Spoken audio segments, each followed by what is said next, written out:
जम्मू कश्मीर के हंदवाड़ा में लश्कर के 3 आतंकी गिरफ्तार किए गए हैं। आतंकियों के पास से बड़ी मात्रा में कैश बरामद हुआ है। करीब 200 करोड़ रुपए के टेरर मॉड्यूल पर कार्रवाई की गई है। तीनों गिरफ्तार आतंकी पाकिस्तानी हैंडलर के संपर्क में थे।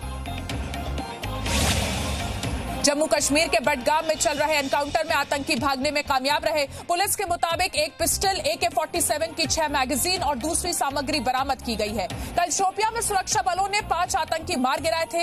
इस साल की ये सबसे बड़ी कामयाबी है। लगातार 3 दिन शोपियां में ही एनकाउंटर हुए, जिनमें 14 आतंकी मारे गए। पाकिस्तानी सेना ने फिर सीजफायर का उल्लंघन करते हुए जम्मू के राजौरी जिले में गोले बरसाए। हमले में एक जवान शहीद। अंधाधुंध बरसाए गए गोलों की वजह से राजधान गांव का एक व्यक्ति घायल हो गया। कई घरों को भी नुकसान पहुंचा है। उसे इलाज के लिए जिला अस्पताल भेजा गया, जहां उसके कंधों से बम के छर्रे निकाले गए।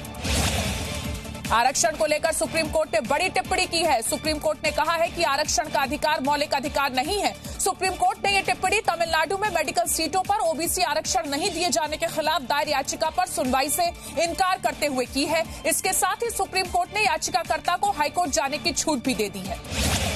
एक बार फिर पीएम मोदी ने पूर्वी भारत के विकास पर जोर दिया है। इंडियन चेंबर्स ऑफ कॉमर्स को संबोधित करते हुए पीएम मोदी ने कहा, पूर्वी भारत के विकास में इंडियन चेंबर ऑफ कॉमर्स का अहम योगदान है। पीएम मोदी ने देश के सामने कई बड़ी चुनौतियों की बात भी कही। पीएम मोदी ने भारत की जनता की भी तारीफ की। पीएम ने कहा, हमारे देश की जनता जानती है कैसे आपदा को अवसर में बदला जाता है। पीएम मोदी ने कोरोना से जूझ रहे भारत को एक बार आत्मनिर्भर होने की बात कही है। पीएम मोदी ने कहा, आज भारत को अपने पैरों पर खड़ा होना है। पीएम मोदी ने जोर देकर कहा कि हार मानने वालों के मौके नहीं मिलते हैं। कोरोना के संकट को बताया आत्मनिर्भर भारत के लिए सबसे बड़ा मौका। पीएम मोदी ने आजादी के 75 साल पूरे होने को आत्मनिर्भर भारत अभियान के लिए संकल्प लेने का मौका बताया। कहा, इंडियन चेंबर ऑफ कॉमर्स समेत सभी संस्थाओं को भारत को आत्मनिर्भर बनाने के लिए जुट जाना चाहिए। पीएम मोदी ने मजबूती को बताया मुसीबत की दवा। महाराष्ट्र के पालघर में 2 साधुओं की हत्या के मामले की जांच CBI से कराए जाने की मांग को लेकर आज सुप्रीम कोर्ट ने महाराष्ट्र सरकार को नोटिस जारी किया है। जुलाई के दूसरे हफ्ते तक जवाब दाखिल करने को कहा गया है। इससे पहले 1 मई को सुप्रीम कोर्ट में इस मामले पर सुनवाई हुई थी, जिसमें महाराष्ट्र पुलिस को जांच की स्टेटस रिपोर्ट सौंपने के निर्देश दिए गए थे। दिल्ली हिंसा मामले में हाईकोर्ट का दिल्ली पुलिस की क्राइम ब्रांच को आदेश। कोर्ट ने कहा, वो हिंसा से जुड़े किसी भी आरोपी की जानकारी किसी तीसरे व्यक्ति या पत्रकार को न दे। हाईकोर्ट ने मीडिया या सोशल मीडिया में टीका टिप्पणी करने के लिए मना किया। मामले की अगली सुनवाई 9 जुलाई को। देश में कोरोना संक्रमण के मामले फिर बढ़ गए हैं। बीते 24 घंटे में 9,996 नए मामले सामने आए। 357 लोगों की मौत हुई है। देश में मौतों का आंकड़ा 8,102 पर पहुंच गया है। महाराष्ट्र में कोरोना पॉजिटिव मरीजों की संख्या बढ़कर 94,041 हो गई है। कल 24 घंटे के दौरान महाराष्ट्र में 3,438 नए केस सामने आए, जबकि 149 लोगों की मौत हो गई। महाराष्ट्र में कोरोना से मरने वालों की संख्या अब 3,289 हो गई है। महाराष्ट्र में अब तक 44,517 मरीज ठीक होकर डिस्चार्ज भी हुए हैं। दिल्ली में कोरोना के मामले लगातार बढ़ते जा रहे हैं। पिछले 24 घंटे में 1500 नए केस आए हैं। इसके साथ ही दिल्ली में कोरोना संक्रमितों की संख्या बढ़कर 32,810 हो गई है। इनमें 19,581 एक्टिव केसेस हैं, जबकि 5200 मरीज अस्पताल में भर्ती हैं। हालात से निपटने के लिए अब बड़े पैमाने पर अस्थायी अस्पताल बनाए जाने की तैयारी की जा रही है। सुप्रीम कोर्ट के आदेश पर CBI ने पश्चिम बंगाल में चिट फंड कंपनियों द्वारा की गई धोखाधड़ी मामले में 3 केस दर्ज किए हैं। तीनों मामले कोलकाता ब्रांच में दर्ज किए गए हैं। शारदा चिट फंड घोटाला सामने आने के बाद मामले की जांच के लिए सुप्रीम कोर्ट में याचिका दायर की गई थी। राजस्थान में राज्यसभा चुनाव की तैयारियों को लेकर कांग्रेस ने जयपुर के शिव विलास होटल में बैठक की। CM अशोक गहलोत की अध्यक्षता में हुई बैठक में डिप्टी CM सचिन पायलट, राष्ट्रीय प्रवक्ता रणदीप सुरजेवाला समेत कई नेता शामिल हुए। गुजरात के गिर वन इलाके में एशियाई शेर की आबादी बढ़ गई है। इसकी जानकारी खुद प्रधानमंत्री नरेंद्र मोदी ने ट्वीट पर दी। ट्वीट में प्रधानमंत्री ने लिखा, 2 बहुत अच्छी खबरें हैं। गुजरात के गिर वन में रहने वाले एशियाई शेरों की आबादी अब लगभग 29% तक बढ़ गई है। शेरों की तादाद साल 2015 में 523 थी, जो अब बढ़कर 674 हो गई है।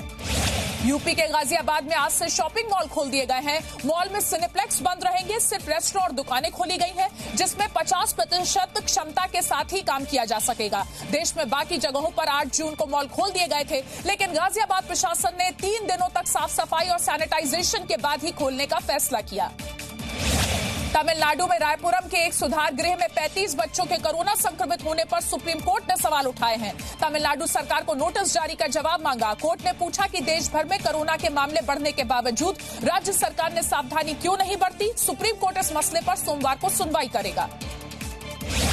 महाराष्ट्र के मुख्यमंत्री उद्धव ठाकरे ने चेतावनी दी है कि अगर नियमों का पालन नहीं किया गया तो फिर से लॉकडाउन लागू किया जा सकता है। उद्धव ठाकरे ने कहा, कोरोना का खतरा अभी टला नहीं है, ऐसे में अगर भीड़ का जुटना जारी रहा तो लॉकडाउन का अभी और आगे बढ़ाया जा सकता है। ढील दी गई है, इसे बर्बाद न करें।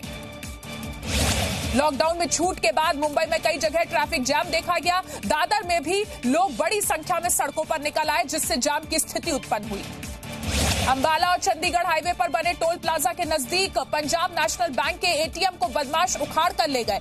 बदमाशों ने इस पूरी वारदात को केवल 20 मिनट में अंजाम दिया। वारदात के वक्त एटीएम में 6 लाख रुपए भरे हुए थे। 4 साल पहले भी लुटेरे इसी तरह पंजाब नेशनल बैंक के एटीएम को उखाड़ कर ले गए थे।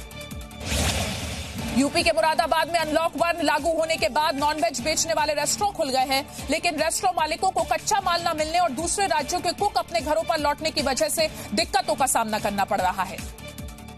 केरल के कोट्टायम में भी करीब 2.5 महीने लंबे लॉकडाउन के बाद आज से होटल और रेस्टोरेंट खुले, लेकिन अभी उन्हें ग्राहकों के लिए तरसना पड़ रहा है। कोरोना वायरस के डर से लोग होटल या रेस्टोरेंट में भोजन करने की बजाय घर में खाना खाना ज्यादा पसंद कर रहे हैं।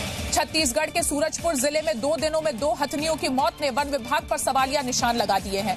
दूसरी हथनी की मौत के 24 घंटे बाद भी दूसरे हाथी उसके शव को घेर कर खड़े रहे और शोक मनाते रहे, जिससे अभी तक मृत हथनी का पोस्टमार्टम नहीं हो पाया है। पिछले 2 दिनों में सूरजपुर जिले में एक नर और एक मादा हाथी के शव मिले हैं। राजस्थान के झालावाड़ शहर में जानलेवा हमले में घायल युवक सिद्धार्थ पारीक ने इलाज के दौरान दम तोड़ दिया। युवक की मौत के बाद उसके घर वालों ने अस्पताल परिसर में जमकर हंगामा किया और शव का पोस्टमार्टम कराने से इनकार कर दिया। घर वालों ने आरोप लगाया कि 5 से 6 लोगों ने मिलकर सिद्धार्थ की हत्या की है। पुलिस ने आरोपियों की गिरफ्तारी का आश्वासन देकर घर वालों को शांत कराया। अफगानिस्तान के सुरक्षा बलों ने आतंकी संगठन ISKP के ज्यादातर अड्डों को तबाह किया। अफगानिस्तान में दहशतगर्दी फैलाने के लिए पाकिस्तान ने इस आतंकी संगठन का निर्माण किया था। लश्कर-ए-तैयबा और तहरीक-ए-तालिबान के आतंकियों से ISKP लड़ाकों को ट्रेनिंग दिलवाकर हथियार दिए गए। नया जी न्यूज ऐप अब बेहतर फीचर्स के साथ हिंदी अंग्रेजी के साथ साथ देश की अन्य भाषाओं में भी भारत और दुनिया की तमाम खबरों का अनूठा कलेक्शन। अपनी पसंद के मुताबिक सेट करें होम स्क्रीन पर अपने फेवरेट सेक्शन। साथ ही हमारे एडिटर्स द्वारा चुनी हुई दिन की बड़ी और खास खबरें। देखें जी न्यूज लाइव कभी भी कहीं भी। मनोरंजन और सूचना से भरपूर वीडियोस,